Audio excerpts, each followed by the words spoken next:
C'était vraiment le projet d'une vie.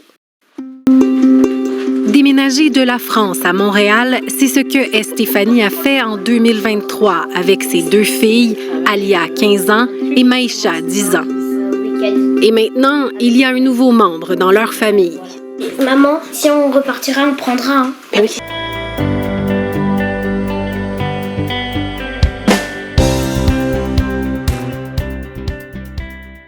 Imaginez, vous avez tout plaqué, votre famille, votre carrière, poussé par l'espoir d'un avenir stable et durable. Vous arrivez au Québec, vous étudiez ou travaillez, persuadé qu'un simple document vous garantit un toit, un avenir, une vie. Puis, sans préavis, le sol se dérobe. Le programme qui devait vous permettre de rester pour de bon est supprimé. C'est le cauchemar qui devient réalité pour des milliers de personnes. C'est l'histoire de vies brisées.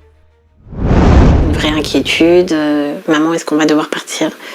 Et ma réponse est je sais pas. C'est dur. Ouais. C'est lourd en fait. Pardon. C'est vraiment lourd. Puis l'injustice que ça représente. L'injustice, selon elle, c'est l'abolition par le gouvernement du jour au lendemain du PEC, le programme de l'expérience québécoise, ce qui était considéré comme une voie rapide vers la résidence permanente après avoir cumulé 2 ans d'expérience professionnelle au Québec et parler français. Estéphanie travaille en administration à la Fondation de l'UQAM. C'est pénible parce que dans la vraie vie, moi je suis soutenue par mes collègues, je suis soutenue par les rencontres que j'ai fait ici des Québécois. J'ai travaillé dur pour bâtir mon immigration ici, pour la réussir, pour m'intégrer. Coccinelle. Une intégration réussie aussi pour ses filles. En fait, je me sens trop bien ici pour devoir repartir encore, puis c'est vraiment dommage. Ça te fait quoi comme émotion quand tu penses à ça? Ça me rend triste. C'est le genre de scène auquel est confronté Maître Yves Martineau chaque semaine. Oui, tu quoi, cet enfant-là? Mais c'est ça qui arrive. C'est ça, les jeux politiques. Je suis très, très, très témoin de l'impact. Nous aussi, au cabinet, on a plus de 40 consultations chaque semaine. Puis, c'est déprimant, là. Si le gouvernement a mis sur pied un autre programme, celui de sélection des travailleurs qualifiés, le PSTQ, qui octroie des points aux candidats selon leur emploi, leur région, leur âge et d'autres critères, les chances d'être invités à déposer une demande pour la résidence permanente sont minces. Il y a eu seulement des invitations en juillet et en août pour un peu plus de 1000 personnes. L'effet est que ces personnes-là ne peuvent pas demander la résidence permanente, mais aussi ils ont du mal à prolonger leur permis de travail. Parce que parallèlement, Ottawa a aussi resserré les règles pour les travailleurs étrangers temporaires. Dans ce CPE, par exemple, impossible de renouveler le permis de travail de 2 employés parce que le taux de chômage à Montréal dépasse 6 % et que les salaires sont inférieurs à 34 et 62 $ de l'heure. Ce qu'on ne peut pas donner en CPE parce que c'est le ministère qui nous donne les grilles salariales. Marie-France s'apprête à perdre sa cuisinière, Alexandra, et Maura, une éducatrice qualifiée qu'elle a fait venir de France il y a presque 2 ans. Nous, on est dans une incompréhension totale. Ça ne fait pas de sens. On n'a pas d'autre choix, comme personne n'est dans les programmes d'éducation à l'enfance au Québec, de recruter à l'externe pour avoir du personnel de qualité. Plus ça devient émotif, parce que les gens, ils se rendent compte qu'ils vont devoir quitter. Puis là, ça nous amène dans des situations. Ça vous touche? Mais oui. Pour cet avocat, revoir les règles en immigration, c'est une chose, mais c'est le manque de prévisibilité qu'il dénonce. Plusieurs de ces missions de recrutement ont été subventionnés, appuyés d'une façon ou d'une autre par le gouvernement du Québec. C'est pour ça qu'il y a une grande frustration. Moi, je suis avocat, puis je le sais qu'immigrer, c'est un privilège, c'est pas un droit. Est-ce qu'on le dit, ça, à la personne, lorsqu'elle est partie de Bogota, de Mexico, de Paris? Alors, c'est ça, le gouvernement! Et c'est pour cette raison que lui aussi, comme des milliers de personnes, demande une clause de droit acquis pour ceux et celles déjà ici. Ça a été un coup de foudre. Lorraine Roy se souvient avec émotion de la journée qu'elle a décidé d'émigrer au Québec. C'était il y a 10 ans. Elle était étudiante à Fontenay-le-Comte, dans l'ouest de la France. Une représentante du Cégep de Saint-Félicien avait traversé l'Atlantique pour vendre, à elle et ses camarades, le Québec comme terre d'accueil. Ça a vraiment été un déclic, oui, ça paraissait beau, ça paraissait facile à vivre, avec une très grande ouverture d'esprit aussi, parce que moi, c'est ça qui m'a vraiment touchée au début, de me dire comme, waouh, je vais pouvoir être qui je suis en étant là-bas. La vie de Lorraine prend une nouvelle trajectoire. Elle quitte la France pour étudier au Québec et obtenir, à la fin de ce parcours, la résidence permanente, par la voie rapide du programme de l'expérience québécoise, le PEC. Ça nous a vraiment vendu du rêve. Le plan d'immigration Québec 2025. Son rêve bascule le 6 novembre. Le ministre de l'Immigration du Québec, Jean-François Roberge, met fin au PEC. Lorraine ne pourra obtenir sa résidence permanente à la fin de ses études en mars avec le PEC, comme prévu. Maintenez vos promesses. C'est tout. Moi, on m'a dit, venez aux études, vous allez avoir le PEQ. Le jour où je me suis inscrite, il y avait ces règles-là qui étaient en cours, qu'on maintienne ces règles-là. Le gouvernement du Québec n'envisage pas une clause de droit acquis pour les étudiants étrangers qui sont déjà aux études au Québec.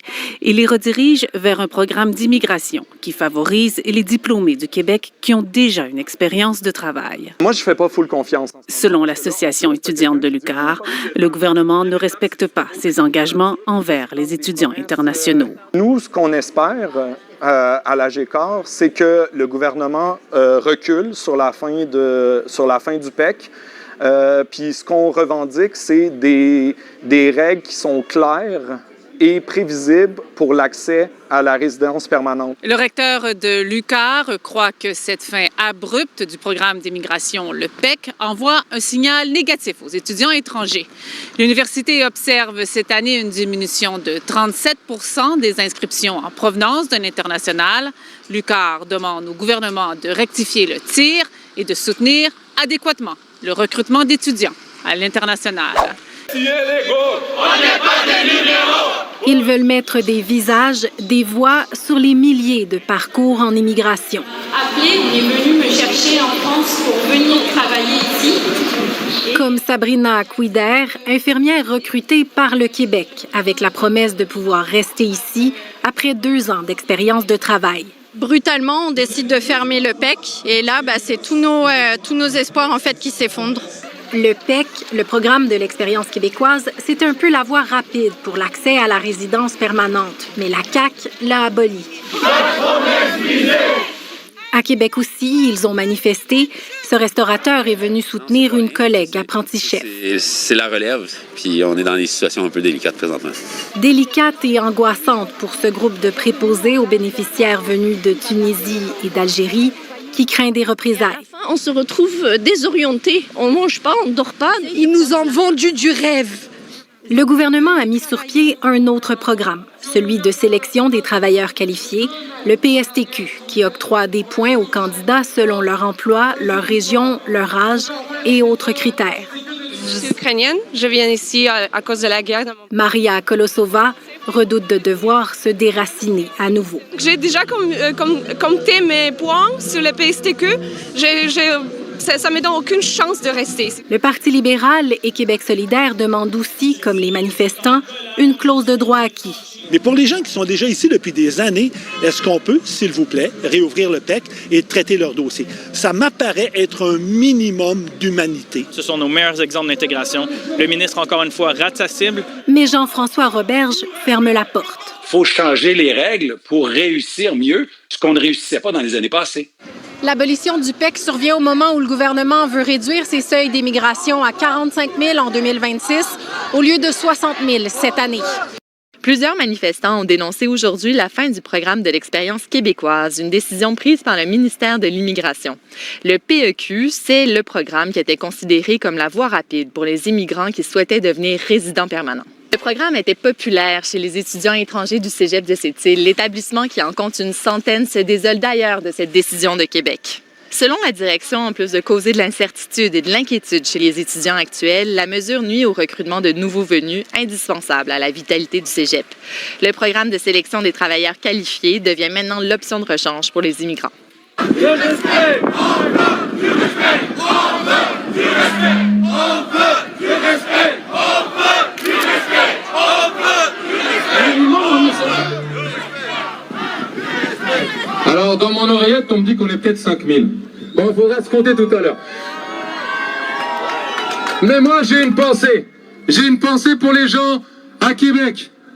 On fait un maximum de bruit pour les gens qui sont allés devant l'Assemblée nationale ce matin. Alors aujourd'hui, on l'a fait. On est sorti, malgré le froid, malgré le travail, malgré les enfants qu'il fallait déposer à la garderie, à l'école ce matin et courir pour être ici. On a fait cet effort-là. On a fait cet effort-là parce que le Québec, c'est nous aussi. Parce qu'on mérite le respect, parce qu'on mérite la dignité, parce qu'on mérite le respect d'une parole donnée. Et vous le savez qu'on est du bon côté de l'histoire. Et que quand nous, on demande une simple chose, on va se battre pour l'avoir. Si on a fait des milliers de kilomètres pour venir ici, c'est pas pour se faire foutre de notre gueule et de se faire renvoyer notre pays. On va se battre parce qu'on mérite de notre métier, de notre parentalité, de nos projets de vie. Et nous, le Québec, c'est nous aussi. On sera toujours à vos côtés pour cette lutte-là. Vous êtes belles, vous êtes beaux, parce que vous êtes déterminés.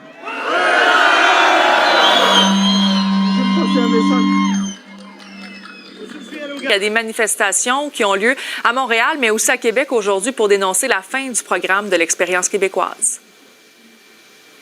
Donc, c'est un programme qui, ça permettait à des milliers d'immigrants d'utiliser cette voie-là pour accéder à la résidence permanente. Lila, on va le rejoindre, c'est à Montréal, parce que les manifestants, ils ne décolèrent pas. Là, on les entend derrière toi. Oui, c'est en fait il y a une manifestation qui réunit quand même pas mal de personnes. On a parlé à beaucoup de gens ce matin sur le terrain qui sont complètement dévastés. Je pense que c'est le moindre des mots, dévastés de ne plus pouvoir rester au Québec. Je te propose de regarder, il y a vraiment beaucoup de monde. On a eu des députés, on a eu des personnes qui sont dans la communauté québécoise depuis longtemps, des gens en santé, des étudiants qui sont sur place, des personnes qui travaillent dans des hôpitaux, mais aussi dans des écoles, qui sont là aujourd'hui et qui manifestent devant le bureau de l'immigration à Montréal. Et Lila, il y a des immigrants qui prévoient quitter la province avec la fin du programme. Là. Mais c'est ça, malheureusement, à cette heure-ci, depuis que le PEQ en fait a été aboli. Alors, pour rappel, pendant il y a 1 an, en fait, le programme avait été suspendu. Puis, il y a 6 mois, on l'a repoussé encore, donc suspendu également. Et là, on a annoncé la semaine dernière qu'il était complètement aboli. Et donc, oui, des gens risquent de partir. Je te propose également d'écouter les personnes à qui j'ai parlé. Je voulais rester à Canada, mais maintenant... Maintenant, c'est fini pour vous? Qu'est-ce qui va se passer? Vous devez rentrer en Ukraine? Je ne sais pas, parce que c'est la guerre. On a vraiment tout respecté. On a fait d'énormes sacrifices. C'était pas facile, mais on a tenu parce qu'il y avait le PEC. Nous nous considérons comme des citoyens qui ont l'ambition de pousser Québec en avant. Moi, je me sens québécois. C'est la question, qu'est-ce qu'on fait? C'est que maintenant, en fait, on est un peu perdu parce que nous, on est français. Retourner en France, c'est pas notre but. On est venu ici pour nous installer et justement, là, nous, on est Québec, enfin, on aime Québec. On est. Vous avez failli le dire, on est québécois. Vous vous sentez québécois? Bien sûr, complètement, mais complètement.